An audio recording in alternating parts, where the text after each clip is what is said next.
देख रहे हैं लोकमंच न्यूज और मैं आपके साथ प्रियंका राजपूत। बुलेटिन की शुरुआत करेंगे इस वक्त की अहम खबर के साथ और सबसे पहले बात करेंगे मेरठ की।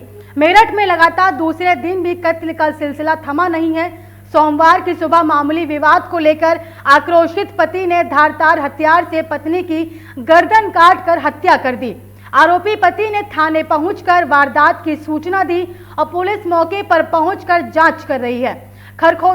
बता दें कि खरखोदा कस्बे के तिहाई मोहल्ले में विनोद कुमार अपने परिवार के साथ रहता है और विनोद मां जयदेवी, पत्नी पूनम और 2 बच्चे, बबलू 6 साल का है और बेटी वंदना 4 साल के साथ रह रहा था। पारिवारिक विवाद को लेकर सोमवार सुबह विनोद ने पत्नी पूनम पर धारदार हथियार से हमला कर दिया। आरोपित ने पत्नी की बेरहमी से गर्दन काट के हत्या की और घटना का पता उस समय चला जब आरोपी विनोद खून से लथपथ थाने पहुंचा। आरोपी ने पुलिस के सामने वारदात को अंजाम देने की बात कबूली।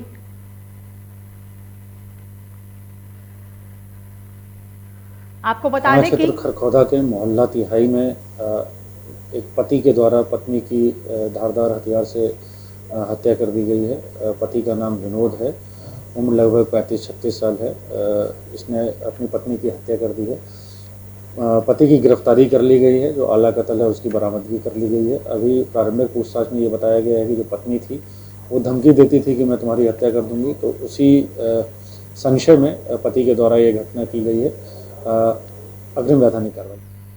लखनऊ से बड़ी खबर सामने आ रही है। राष्ट्रीय लोक दल के प्रवक्ता कोरोना पॉजिटिव पाए गए हैं। इस वक्त की बड़ी और अहम जानकारी आपको लखनऊ से आपकी टेलीविजन स्क्रीन पर बता रहे हैं। राष्ट्रीय लोक दल के प्रवक्ता कोरोना पॉजिटिव पाए गए। राष्ट्रीय प्रवक्ता का पूरा परिवार कोरोना पॉजिटिव पाया गया है। पत्नी, 2 बेटियों की रिपोर्ट कोरोना पॉजिटिव आई है। लो मार्टिनिया गर्ल्स कॉलेज की छात्र हैं दोनों बेटियां और राष्ट्रीय लोक दल के राष्ट्रीय प्रवक्ता हैं रोहित अग्रवाल। इस वक्त की बड़ी और अहम जानकारी आपको लखनऊ से बता रहे हैं, जहां राष्ट्रीय लोक दल के प्रवक्ता कोरोना पॉजिटिव पाए गए और इसी के साथ ही राष्ट्रीय प्रवक्ता का पूरा परिवार कोरोना पॉजिटिव पाया गया है और जिसमें पत्नी, 2 बेटियों की रिपोर्ट कोरोना पॉजिटिव आई। आपकी जानकारी के लिए बता दें कि लो मार्टिनिया गर्ल्स कॉलेज की छात्र हैं दोनों बेटियां और साथ ही राष्ट्रीय लोक दल के राष्ट्रीय प्रवक्ता हैं रोहित अग्रवाल। सहारा इंडिया कंपनी द्वारा निवेशकर्ताओं का समय से भुगतान न होने के कारण सहारा इंडिया कंपनी के एजेंटों ने भारत सरकार के नाम डीएम को ज्ञापन सौंपा है। सहारा सेवी के विवाद को जल्द से जल्द सुलझाने की मांग रखी है। आपको बता दें कि सहारा इंडिया कंपनी के एजेंटों ने मैनपुरी जिलाधिकारी कार्यालय में पहुंचकर पीएम के नाम ज्ञापन देते हुए बताया कि वे सहारा इंडिया कंपनी में एजेंट हैं। उनके द्वारा कई योजनाओं के तहत निवेशकर्ताओं का 25,000 करोड़ रुपया जमा कराया गया है और जिसका पिछले 9 सालों से सहारा और सेवी के विवाद के चलते भुगतान नहीं हो पा रहा और जिसके कारण अभी पूरी तरह से लाचार हैं। सहारा और सेवी के बीच चल रहे विवाद को जल्द से जल्द सुलझाकर उनके द्वारा ग्राहकों द्वारा किए गए निवेश को भुगतान समय कराने की मांग की है।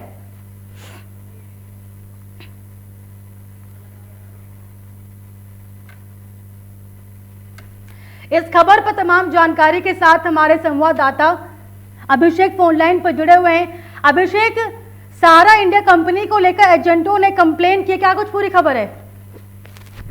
बिल्कुल प्रियंका, मैं आपको बता दूं कि पिछले काफी समय से लगातार देखा जा रहा है कि सहारा और सेवी का जो विवाद चल रहा है उसके कारण जो निवेशकर्ता हैं, जो ग्राहक हैं, उनको काफी परेशानी का सामना करना पड़ रहा है। अब हद यहाँ तक हो चुकी है कि जो एजेंट हैं उनको भी कहीं ना कहीं बेहद परेशानी का सामना करना पड़ता है, क्योंकि जो ग्राहक हैं उन्होंने जो निवेश एजेंटों के जरिए कराया था, अब वो ग्राहक पैसा मांग रहे हैं। चूंकि लगभग एजेंटों से जब उन्होंने ज्ञापन दिया है तो उन्होंने यही बताया कि 25,000 करोड़ रुपया जो कि सहारा में निवेश किया गया है ग्राहकों द्वारा, वो रुपया अब उनको नहीं मिल पा रहा है, जिसके कारण जो ग्राहक हैं, निवेश करता हैं, वो लगातार एजेंटों को परेशान कर रहे हैं। हालात इतने खराब हो चुके हैं, उनका कहना यह है कि कुछ एजेंट तो आत्महत्या तक करने के लिए मजबूर होते हुए नजर आ रहे हैं, क्योंकि उनको लगातार पिन किया जाता है कि उनका पैसा उनके द्वारा गया है, जिसको लेकर आज सभी जितने भी एजेंट हैं उन्होंने जिलाधिकारी कार्यालय पहुंचकर एक ज्ञापन भारत सरकार के नाम दिया है और उन्होंने जल्द से जल्द सहारा और सेवी का जो विवाद चल रहा है उसको निपटाने की मांग की है। वहीं कहीं ना कहीं उन्होंने ये भी कहा है कि जो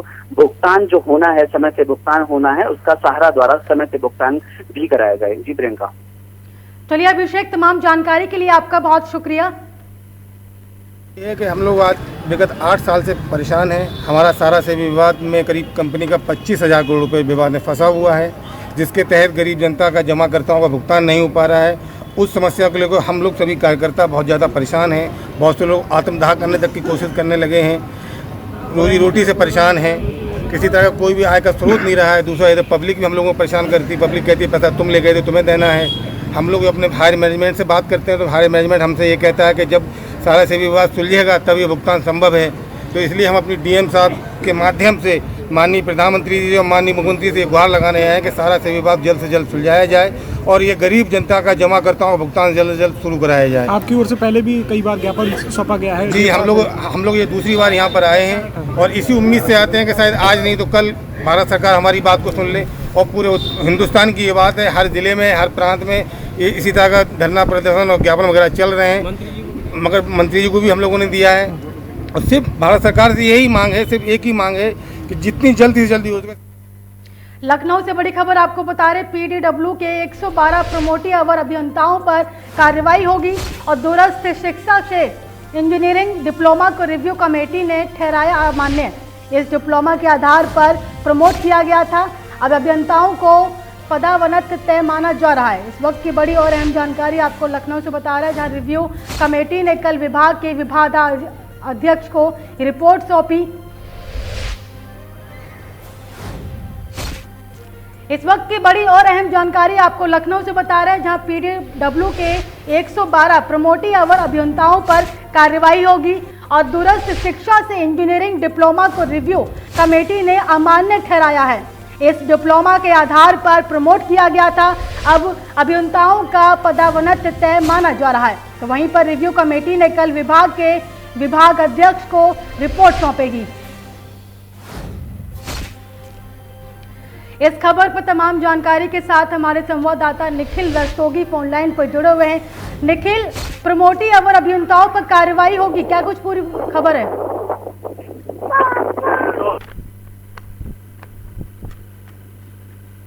निखिल, आप तक मेरी आवाज पहुंच रही है?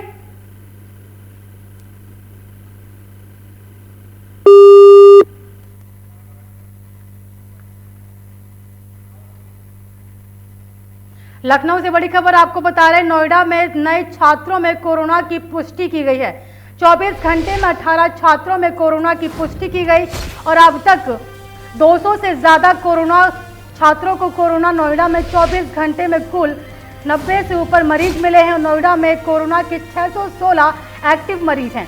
इस वक्त की बड़ी और अहम जानकारी आपको लखनऊ से बता रहे हैं, जहां नोएडा में 18 नए छात्रों में कोरोना की पुष्टि की गई।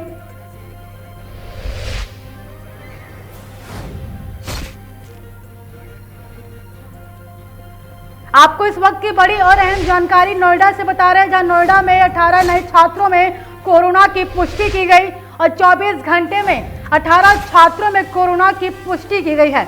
अब तक 200 से ज्यादा छात्रों को कोरोना हुआ है और नोएडा में 24 घंटे में कुल 90 से अधिक मरीज मिले हैं। तो वहीं आपकी जानकारी के लिए बता दें कि नोएडा में कोरोना के अभी 616 एक्टिव मरीज हैं। प्रयागराज से इस वक्त की बड़ी खबर सामने आ रही है। बता दें कि यूपी टीईटी परीक्षा 2021 से ये बड़ी खबर जुड़ी हुई है। 20,000 अभ्यर्थियों का रिजल्ट रोका गया है। परीक्षा नियामक प्राधिकार ने रिजल्ट रोका है और हाईकोर्ट के आदेश पर परीक्षा में शामिल किया गया था। इन अभ्यर्थियों ने NIOS से DLS परीक्षा पास की है और हाईकोर्ट के फैसले के खिलाफ डबल बेंच में अपील करेंगे। सचिव परीक्षा नियामक प्राधिकारी अपील करेंगे। सचिव ने शासन से अपील करने के लिए अनुमति मांगी है और साथ ही आपको बता दें कि इन अभ्यर्थियों के रिजल्ट में कोर्ट केस लिखकर आ रहा है।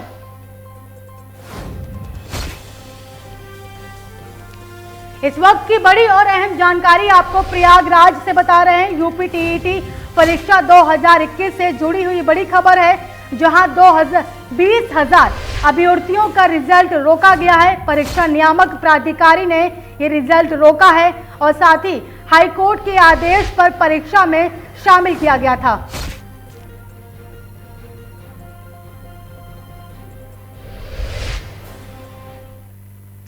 संत कबीर नगर से बड़ी खबर आपको बता रहे, सदर विधायक अंकुर राज तिवारी ने औचक निरीक्षण किया। अस्पताल परिसर में गंदगी देख सदर विधायक अंकुर राज तिवारी नाराज दिखाई दिए। जमकर कर्मचारी और उसके मैनेजर और नगर पालिका ईयू को फटकार लगाई। दोनों के अंदर पूरे अस्पताल को साफ सुथरा करने का निर्देश दिया गया और 2 दिनों बाद दोबारा चेक करने की बात कही। शहर कोतवाली क्षेत्र के संयुक्त जिला चिकित्सालय का ये पूरा मामला है। इस वक्त की बड़ी और अहम जानकारी आपको संत कबीर नगर से बता रहे, जहां पर बता दें कि विधायक अंकुर राज तिवारी ने औचक निरीक्षण किया और अस्पताल परिसर में गंदगी देख सदर विधायक अंकुर राज तिवारी नाराज दिखाई दिए। जमकर कर्मचारी और उसके मैनेजर और नगर पालिका ईयू को फटकार लगाई। दोनों के बता दें कि दोनों के अंदर पूरे अस्पताल को साफ सुथरा रखने का निर्देश दिया। इसी के साथ मुझे दीजिए इजाजत और देखते रहिए लोकमंच न्यूज।